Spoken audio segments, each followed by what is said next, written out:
حیدر علی شریف آدمی تھا اور سلطنت کے استحکام کے لیے مخلص تھا۔ اس کے نزدیک سلطنت میسور کا دفاع ہر چیز سے عزیز تھا۔ اسی کام کے لیے وہ اپنے محسن نند راج کو بھی وزارت کے عہدے سے ہٹا چکا تھا۔ حیدر علی جہاں اخلاص سے کام کر رہا تھا، وہاں رانی دیوا جی مکاری کی جال بن رہی تھی۔ سلطنت میسور پر قبضے کا جو منصوبہ تیار کیے بیٹھی تھی، اس پر دو بڑی رکاوٹیں تھیں، اور وہ تھی نند راج اور حیدر علی۔ نند راج کو تو وہ حیدر علی کے ہاتھوں ٹھکانے لگا چکی تھی، لیکن اب حیدر علی کو کون سنبھالے گا؟ یہ سوال رانی کے دماغ میں رہ رہ کر آ رہا تھا۔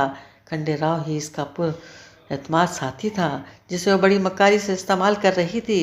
رانی سمجھ رہی تھی کہ کھنڈے راؤ اس کے سامنے پتلا ہے جسے وہ جیسے چاہے استعمال کر سکتی ہے، لیکن کھنڈے راؤ اس کے ساتھ اس لیے کام کر رہا تھا کہ چاہتا تھا کہ خود حیدر علی کی جگہ لے کر راجہ رانی کو ملک بدر کر کے بادشاہ بن جائے۔ نہ رانی کو پتہ تھی کہ کھنڈے راؤ کیا منصوبہ بنا چکا ہے، نہ حیدر علی جانتا تھا کہ رانی اور راجہ کیا چاہتے ہیں۔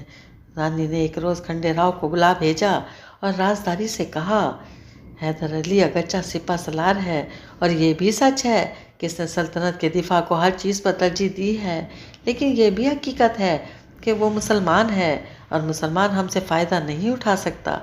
سلطنت میسور ہندو ہے اور رانی راجہ بھی ہندو، پھر سپہ سالار کا مسلمان ہونا خطرے سے خالی نہیں، کبھی بھی کچھ ہو سکتا ہے، اس لیے حیدر علی کا اس عہدے سے فارغ ہونا ضروری ہے۔ آپ کی بات بجا ہے، لیکن حیدر علی کو اس عہدے سے ہٹانا خطرے سے خالی نہیں۔ حیدر علی عوام کی آنکھوں کا تارا ہے، بغیر کسی ٹھوس ثبوت کے کوئی حربہ عوام کو اشتعال دلا سکتا ہے۔ تو پھر رانی نے حیرانگی سے پوچھا، کسی موقع کی تلاش میں رہنا چاہیے، جب بھی موقع ملا یہ کام بھی کر لیا جائے گا۔ کھنڈے راؤ نے پر اعتماد لہجے میں مشورہ دیا۔ رانی راجہ اور کھنڈے راؤ حیدر علی کے خلاف سازش کر رہے تھے اور حیدر علی سلطنت کے دفاع کے لیے غور و فکر میں مصروف تھا۔ یہ وہ دن تھے کہ انگریز بر صغیر پاک و ہند پر آہستہ آہستہ قبضہ کیے جا رہے تھے۔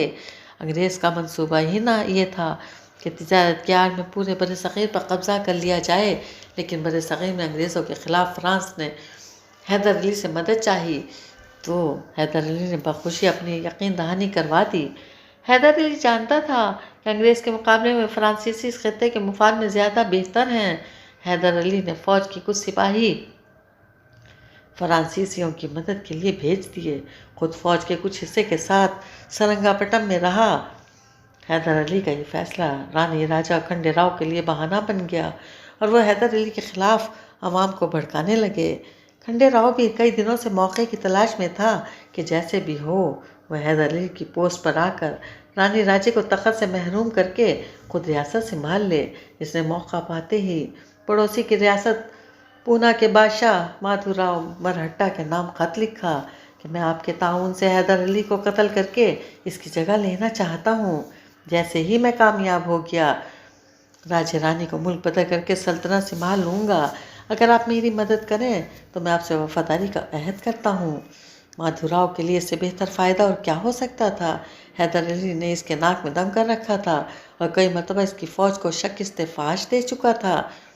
بدلہ چکانے کا شاندار موقع تھا، اس لیے مادھو راؤ نے خط کا فوراً جواب دیا اور کھنڈے راؤ کی ہمت بندھوائی۔ حیدر علی ان دنوں سرنگا پٹم میں ٹھہرا ہوا تھا۔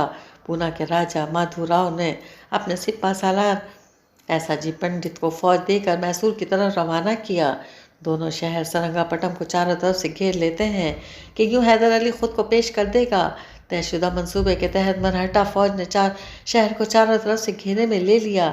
حیدر علی تمام تر حالات سے بے خبر تھا۔ اسے اچانک اطلاع ملی کہ مرہٹا فوج نے شہر کو چاروں طرف سے گھیر لیا ہے اور سلطنت میسور کا وزیر کھنڈے راؤ کے ساتھ ہے۔ حیدر علی کی یہ خبر بڑی پریشان کن تھی۔ وہ بہادر آدمی تھا اور سپہ سالار بھی، لیکن جس صورتحال سے وہ دوچار تھا وہ تھی ہی پریشان کن۔ یوں ہی شام جب اندھیرا پھیلا، پریشانی اور بڑھ گئی۔ سرنگا پٹم میں حیدر علی کے بیوی بچے بھی تھے، وہ پریشانی کا الگ سبب تھے۔ حیدر علی اب تک کوئی فیصلہ نہ کر پایا تھا کہ کیا کیا جائے۔ فوج کا بہت سا حصہ وہ فرانسیسیوں کی مدد کے لیے بھیج چکے تھے۔ جو کچھ سپاہی تھے ان کے ساتھ زیادہ دیر تک لڑائی ممکن نہ تھی۔ دوسرا راستہ فرار کا تھا۔ فرار میں بھی دو خطرے تھے، اول پکڑے جانے کا اور دوسرا بیوی بچوں کے ساتھ ناروا سلوک کا۔ ممکن ہے کہ مراٹھا فوج انہیں قتل ہی نہ کر دے، ایسے میں کیا کیا جائے؟ یہ الگ پریشانی تھی۔ رات کے سائے اور گہرے ہو گئے تھے، ایسے میں مراٹھا فوج کچھ بھی کر سکتی تھی، لہذا جو بھی ضروری تھا فوراً کرنا تھا۔ حیدر علی نے فرار کا منصوبہ بنایا اور کچھ وفادار سپاہیوں کے ساتھ رات کے اندھیرے میں سرنگا پٹم چھوڑ دیا۔ مراٹھا فوج نے سرنگا پٹم جانے والے تمام راستے بند کر رکھے تھے، فرار کا راستہ بھی خطرے سے خالی نہ تھا۔ حیدر علی سپہ سالار تھا، وہ جانتا تھا ایسے حالات میں سفر غیر معروف راستوں سے ہی ٹھیک رہے گا۔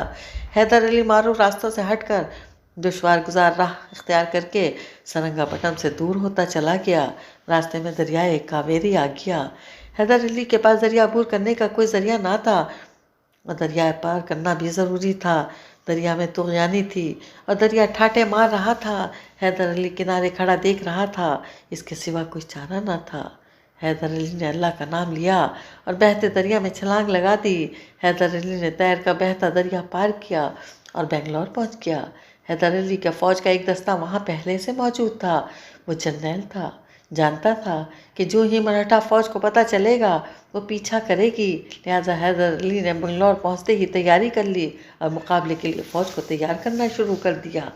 صبح ہوتے ہی جب سرنگا پٹم کا محاصرہ کرنے والی فوج کو پتہ چلا کہ حیدر علی رات کے اندھیرے میں فرار ہو چکا ہے تو ان کے تمام خواب چکنا چور ہو گئے۔ سارے منصوبے خاک میں ملنے پر کرشنا راجا، ایسا پنڈت جی اور کھنڈے راؤ کے چہرے لٹک گئے، مارے حیرت کے پریشان ہو گئے اور نا امیدی سے انہوں نے ویران چہروں سے ایک دوسرے کی طرف دیکھا کہ اب کیا کیا جائے۔ حیدر علی اچانک ہاتھ آنے کے بجائے ان سے بہت دور نکل چکا تھا اور ان سے ہوشیار ہو چکا تھا۔ مراٹھا فوج کا مقابلہ تو وہ کئی بار کر چکا تھا، لیکن تب معاملہ اور ہوتا تھا۔ اس وقت وہ سلطنت میسور کے دفاع کے لیے لڑتا تھا، لیکن اب معاملہ الٹ تھا۔ خود سلطنت کے حکام اس کے خلاف تھے۔ اب تو صرف اسے اپنی ذاتی دفاع کے لیے لڑنا تھا۔ حیدر علی کو کھنڈے راؤ پر زیادہ غصہ تھا کہ اس نے یہ منصوبہ بنایا تھا۔ کھنڈے راؤ نے ایسا جی پنڈت سے کہا کہ ہمیں حیدر علی کا پیچھا کرنا چاہیے، حیدر علی کو زیادہ دیر موقع دینا ہمارے لیے نقصان دہ ہے۔ ایسا جی پنڈت نے فوج سرنگا پٹم سے ہٹائی اور حیدر علی کے پیچھے پیچھے بنگلور جا پہنچے۔ حیدر علی کے خلاف خفیہ جاسوس اسے اطلاع پہنچا چکے تھے کہ مراٹھا فوج بنگلور کی طرف آ رہی ہے۔ تب تک حیدر علی اپنی تیاری مکمل کر چکا تھا۔ حیدر علی نے شہر سے باہر کھلے میدان میں پڑاؤ ڈال کر مقابلے کی تدبیر کی۔ مراٹھا فوج پہنچی تو بنگلور میں گھمسان کی جنگ ہوئی۔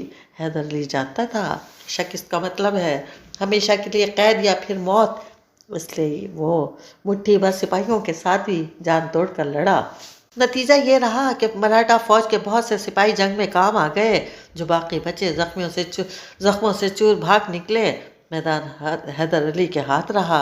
ایک جنگ ختم ہو گئی، دوسری سر پر تھی۔ حیدر علی پہلے خود کے لیے لڑا، اب اسے بیوی بچوں کے لیے لڑنا تھا۔ سرنگا پٹم میں اس کے بیوی بچے تھے۔ اس شہر پر حملہ بہت ضروری ہو گیا، اس کے سپاہی تھک چکے تھے اور زخموں سے چور تھے۔ حیدر علی نے فوج کے جو سپاہی فرانسیسیوں کی مدد کے لیے بانڈی چری میں بھیجے تھے، انہیں فوری بنگلور بلایا، یہاں سے سرنگا پٹم پر حملے کے لیے کوچ کیا۔ سرنگا پٹم پہنچ کر حیدر علی کی فوج نے محل کا محاصرہ کر لیا۔ محل میں راجا رانی پریشان تھے ہی، کھنڈے راؤ کو بھی جان کے لالے پڑے تھے۔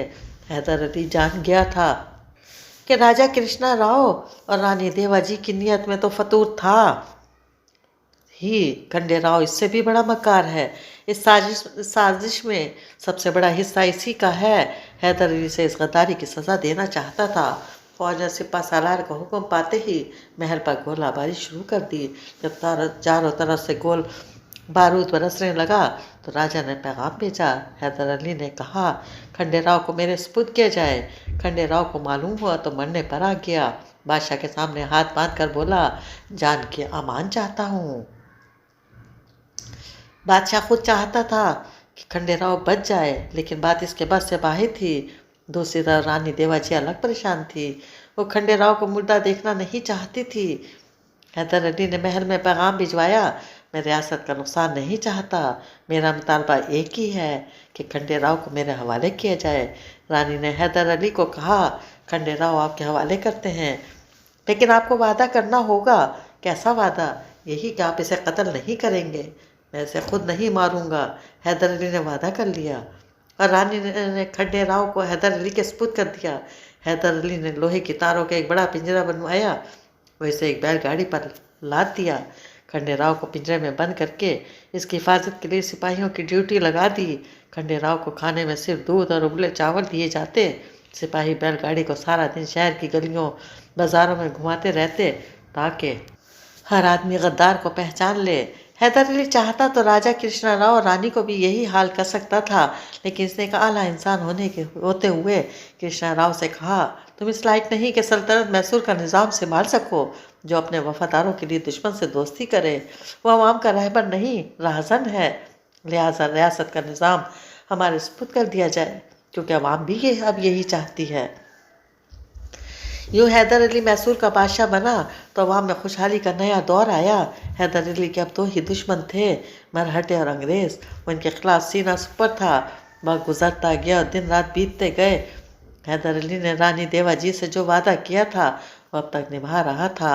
کھنڈے راؤ ابھی تک زندہ تھا، لیکن قید میں سے روزانہ دودھ اور چاول کھانے کو دیے جاتے اور گلی گلی بیل گاڑی پر گھمایا جاتا۔ مسلسل دودھ اور ابلے چاول کھانے کی وجہ سے کھنڈے راؤ پھول گیا تھا۔ پہلے جب کھنڈے راؤ کے پنجرے والی بیل گاڑی کسی شہر میں جاتی تو لوگوں کا اچھا خاصا رش لگ جاتا، لیکن اب کئی برس بیتنے کی وجہ سے لوگوں کی دلچسپی میں بھی کمی آ گئی تھی۔ لوگ پنجرے میں بند کھنڈے راؤ کو دیکھنے کم ہی گھروں سے نکلتے تھے، لیکن جب سپاہی اپنی ڈیوٹی پر مسلسل اسے ہر شہر اور محلے میں گھما رہے تھے، ایک روز حیدر علی کے سپاہی بیل گاڑی کو ایک شہر سے دوسرے شہر لے جا رہے تھے کہ راستے میں سخت دھوپ نے انہیں آرام کرنے پر مجبور کر دیا۔ سپاہیوں نے راستے کے ایک طرف بیل گاڑی روکی اور کھنڈے راؤ کو یہ کہہ کر چھاؤں کی طرف چل دیے کہ ہم کچھ آرام کے بعد آتے ہیں، آپ ذرا دھوپ تاپیے۔ کھنڈے راؤ بے بسی سے انہیں ٹھنڈی چھاؤں کی طرف جاتا دیکھتا رہا۔ سپاہی ابھی چھاؤں میں جا کر بیٹھے ہی تھے کہ بیل گاڑی کے پاس ایک جوگی پھرتا پھراتا آ گیا۔ اس نے پہلے تو منہ میں دبی بین بجائی، پھر کچھ حرکتیں کرتا ہوا پنجرے کے قریب آ گیا۔ جب اس نے اچھی طرح محسوس کر لیا کہ سپاہی سے دیکھ نہیں رہے تو اس نے جلدی جلدی پنجرے کو توڑنا شروع کیا۔ کھنڈے راؤ حیران تھا کہ یہ کون آدمی ہے جو مجھے رہا کرانے کی کوشش میں ہے، لیکن وہ خوش تھا کہ برسوں بعد رہائی نصیب ہو رہی ہے۔ جوگی نے جلدی جلدی پنجرے کو کھولا اور آہستگی سے کہا، میں بھاؤ کر ہوں، آپ کا بھتیجا۔ کھنڈے راؤ خوشی سے چہک اٹھا، شاباش بھتیجے، تم نے حق ادا کر دیا، چلو جلدی بھاگو کہیں حیدر کے سپاہی نہ آ جائیں۔ یوں دونوں نے سرپٹ بھاگنا شروع کر دیا۔ کھنڈے راؤ چند قدم ہی چل پایا تھا کہ دڑم سے زمین پر گر پڑا۔ وہ اٹھنا چاہتا تھا لیکن اٹھ نہ پایا، اس کی ٹانگوں نے اس کا وزن سہنے سے انکار کر دیا۔ مسلسل دودھ اور چاول کھانے سے اور ایک جگہ بیٹھے وہ ناکارہ ہو گیا تھا۔ وہ بھاگنا چاہتا تھا لیکن اس میں سکت نہ تھی۔ بھاؤ کر نے اسے سہارا دیا اور چلتے ہوئے بیل گاڑی سے کچھ دور نکل آئے۔ بھاؤ کر میں اب مزید ہمت نہیں کہ میں چل پاؤں، تم جاؤ اور پاس گاؤں سے کوئی گھوڑا لے آؤ، میں دوبارہ قید نہیں ہونا چاہتا۔ کھنڈے راؤ نے بے بسی سے کہا، ٹھیک ہے چاچا، آپ یہاں جھاڑیوں میں بیٹھے رہنا، میں پاس کے گاؤں جاتا ہوں۔ بھاؤ کر کھنڈے راؤ کو وہیں چھوڑ کر گاؤں جا پہنچا۔ اس کے پاس اتنی رقم نہ تھی کہ وہ گھوڑا خرید سکتا، نہ ہی کوئی جان پہچان تھی کہ اسے کوئی گھوڑا دے دیتا۔ یہ جگہ اس نے گھوڑا دیکھا تو ہاتھ ڈال دیا۔ گھوڑے کے مالک نے دیکھا تو چور چور کی صدا بلند کی۔ بھاؤ کر نے گھوڑے کی رسی چھوڑی اور بھاگنے لگا۔ لوگ پیچھے لگ گئے۔ بھاؤ کر کھنڈے راؤ کی طرف بھاگے جا رہا تھا اور شور مچاتے لوگ پیچھے پیچھے دوڑ رہے تھے۔ کھنڈے راؤ کو دوبارہ قید نظر آنے لگی۔ اسے خبر تھی کہ لوگ آ گئے تو سپاہی شور سن کر بیدار ہو جائیں گے اور اسے تلاش کے بعد پھر پنجرے میں بند کر دیا جائے گا۔ قید کا خیال آتے ہی کھنڈے راؤ نے اپنے جسم کی پوری طاقت یکجا کی اور زور لگا کر اٹھ کھڑا ہوا۔ چند قدم ہی چلا تھا کہ سانس پھول گیا۔ بھاگنا تو دور کی بات، اسے چلنا مشکل تھا۔ وہ کھڑا ہو کر پیچھے دیکھنے لگا، ایک چکر آیا اور دھڑام سے زمین پر آ گرا۔ گرتے ہی اس کی جان نکل گئی۔ یوں کھنڈے راؤ قید سے فرار کی کوشش میں جان سے ہاتھ دھو بیٹھا۔ شور سن کر حیدر علی کے سپاہی وہاں پہنچے